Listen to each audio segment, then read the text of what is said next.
Dalam hidup, ada yang besar, ada yang kecil.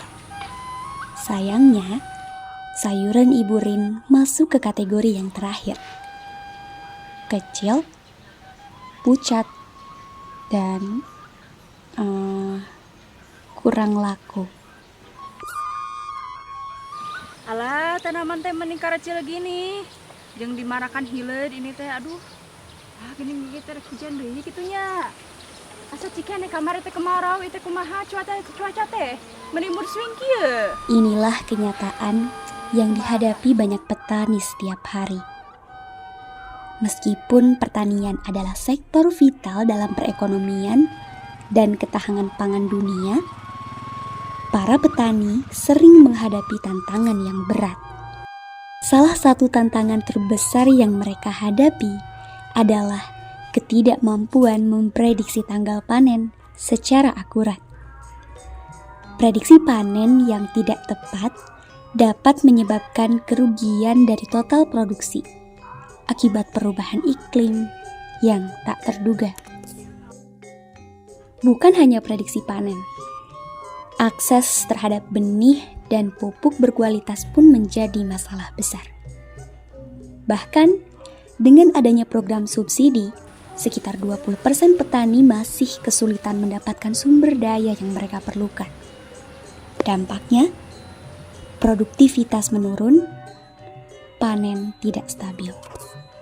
Aduh, harusnya teh aku udah tahu cara menanam dan memanen yang tepat. Biar tidak gagal panen gini, makanya sekarang mah iklim teh ini tidak bisa diprediksi kayak musim dia. Bahkan setelah berjuang menanam dan merawat tanaman mereka, petani masih menghadapi tantangan terakhir, yakni menjual hasil panen. Infrastruktur distribusi yang buruk bisa menyebabkan kerugian dari total hasil panen.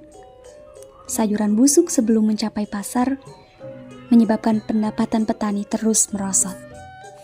Tapi, bagaimana jika ada solusi?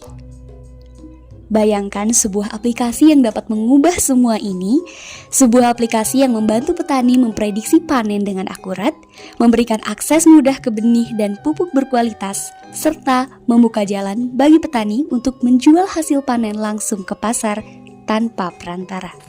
Kita tuh lagi survei buat mengidentifikasi masalah petani-petani yang ada di kampung ini. Ya, kalau dari Bapak sendiri, sebetulnya masalah yang paling menjadi tantangan sebagai petani itu seperti apa? Bisa dijelaskan? Ya, kalau kemarau ya kan disiram hampir satu hari hampir 2 kali. Itu pertama. Kedua, bila muasa telah rusak, kan itu bikin modal lagi dan kerjaan lagi, itu aja ya. Yang sulit mah ganti muasa, pupuk beli lagi kan pupuk mahal, 10.000 satu karung. Ada yang 15.000, ada yang lebih mahal lagi seperti ini ya. Pakai pupuk ini juga ini. Jadi kalau dari Bapak sendiri, cara menanggulanginya itu seperti apa? Kalau perubahan cuaca, apakah gagal panen kah atau gimana kah?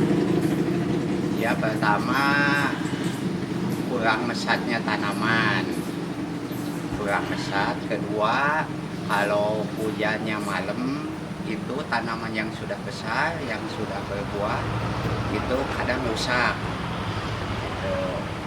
Yang ketiga, ya menurun lah itunya apanya, hasilnya juga menurun. Jadi penanggulangannya belum ada. Kalau udah tanaman berbentuk hitam itu sulit. Aduh, atuh ieu teh kumahanya solusina? Ece, Naon? patung nih galau-galau gitu. Ieu teh nya geus gagal panen teh 2 kali atuh jamnya. Ieu teh makaning si pupukna teh mahal. Eta teh mun geus gagal panen teh nya kudu mupuklinya nuhun nya. Teh mousana ge ieu upami ieu mousakan ieu raruksak ieu teh kudu digantina teh eta teh jutaan yang sabarat numbak teh nya. Terus ieu teh upami subsidi, ya subsidi nanti nyampe itu Alhamdulillah beda. Abi mah atuh rakyat kecilnya atuhnya ujang gitu.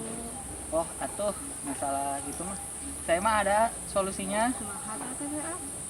Ieu we make ieu tah. Cuma ada gaptek atau kumaha nya? Gampang. Gini caranya nih. Harvest Smart adalah aplikasi inovatif yang dirancang untuk memberdayakan petani melalui teknologi digital. Aplikasi ini menyediakan prediksi panen akurat berdasarkan analisis data iklim, membantu petani menentukan waktu tanam dan panen yang optimal guna meningkatkan produktivitas dan mengurangi resiko gagal panen.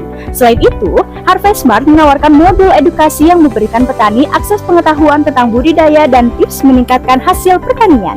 Aplikasi ini juga memfasilitasi akses petani terhadap benih dan pupuk berkualitas dengan harga terjangkau, serta memudahkan distribusi hasil panen ke pasar yang lebih luas melalui fitur pemasaran terintegrasi digital. Dengan pendekatan holistik, Harvest Smart bertujuan untuk mendorong keberlanjutan pertanian, keterlibatan generasi muda, serta ketahanan pangan. Manfaat utama Harvest Smart di antaranya, yang pertama, meningkatkan akurasi prediksi panen, meningkatkan produktivitas dan mengurangi kerugian. Ketiga, mengedukasi petani tentang teknik budidaya. Keempat, mengurangi biaya operasional melalui efisiensi. Kelima, memfasilitasi akses ke benih dan ke pupuk berkualitas. Dan enam, meningkatkan pendapatan dengan akses pasar yang lebih luas. Serta tujuh, mendorong keterlibatan generasi muda dalam pertanian. Selanjutnya adalah target customer aplikasi Harvest Smart. Yang pertama, petani kecil dan menengah. Aplikasi Harvest Smart dirancang untuk membantu petani yang tinggal di daerah pedesaan dengan akses terbatas terhadap teknologi. Mereka yang membutuhkan prediksi panen yang akurat, akses edukasi pertanian, dan sumber daya berkualitas dengan harga terjangkau. Harvest Smart akan menjadi solusi untuk meningkatkan produktivitas dan membantu menghubungkan mereka dengan pasar yang lebih luas. Selanjutnya adalah petani modern dan generasi muda. Petani muda berusia 20-35 tahun yang lebih akrab dengan teknologi memerlukan alat digital untuk mendukung keputusan pertanian cerdas, seperti data iklim real time dan pembelian sumber daya pertanian secara online. Aplikasi ini juga menyediakan akses pasar yang lebih luas, memungkinkan petani muda menjual produk mereka secara langsung kepada konsumen. Selanjutnya adalah kelompok koperasi petani. Koperasi petani membutuhkan alat manajemen untuk membeli bahan baku secara kolektif dan mendistribusikan hasil panen. Harvest Smart menawarkan solusi untuk efisiensi dalam pembelian dan distribusi, sekaligus menyediakan modul edukasi yang bisa digunakan oleh anggota koperasi. Selanjutnya adalah distributor dan produsen pertanian. Distributor dan produsen pupuk benih yang ingin memperluas pasar dan distribusi mereka ke wilayah pedesaan. Harvest Smart menyediakan platform yang menghubungkan mereka langsung dengan petani, memudahkan promosi dan pengiriman produk. Selanjutnya adalah lembaga pemerintah dan LSM. Aplikasi ini mendukung program pemberdayaan petani dan ketahanan pangan. Harvest Smart juga memfasilitasi koneksi antara petani dengan pasar lokal. Dan yang terakhir adalah perusahaan teknologi pertanian. Perusahaan agrotech yang ingin mempromosikan solusi teknologi mereka seperti sensor cuaca atau alat irigasi otomatis dapat menggunakan Harvest Smart untuk menjangkau petani di daerah pedesaan. Rencana pemasaran aplikasi Harvest Smart dari aspek strategi pemasaran dalam media online. Yang pertama, melalui website dan blog edukasi, seperti membuat konten yang relevan dan berkualitas termasuk artikel tentang teknologi pertanian, kisah sukses petani, dan panduan penggunaan aplikasi. Yang kedua, melalui media sosial, seperti menggunakan platform Facebook, Instagram, dan YouTube. Kampanye visual dan video edukasi yang menyoroti manfaat aplikasi. Yang ketiga, melalui aplikasi mobile untuk push notification di aplikasi mengingatkan petani tentang waktu tanam dan panen yang optimal, promosi benih dan pupuk, serta tips pertanian. Selanjutnya, ada analisis SWOT dari aplikasi Harvest Smart, antara lain: pertama, strength ataupun kekuatan. 1. Teknologi berbasis data. Yang kedua, rekomendasi produk pupuk dan obat-obatan yang tepat. Yang ketiga, peningkatan produktivitas pertanian. Selanjutnya ada weakness ataupun kelemahan. Pertama, akurasi dan validasi data. Yang kedua, tingkat adopsi teknologi di kalangan petani. Yang ketiga, infrastruktur yang lemah. Selanjutnya ada opportunities ataupun peluang. Yang pertama, meningkatnya digitalisasi di sektor pertanian. Yang kedua, pengembangan fitur tambahan. Dan yang ketiga, itu kombinasi dengan e-commerce agriculture. Dan yang terakhir, itu ada threats ataupun ancaman. 1. kompetisi yang intensif di pasar teknologi agriculture. Dan yang kedua, itu ada perubahan kebijakan pertanian. Pupuk mahal, obat mahal, benih mahal, pulsa ge mahal, tapi sayuran di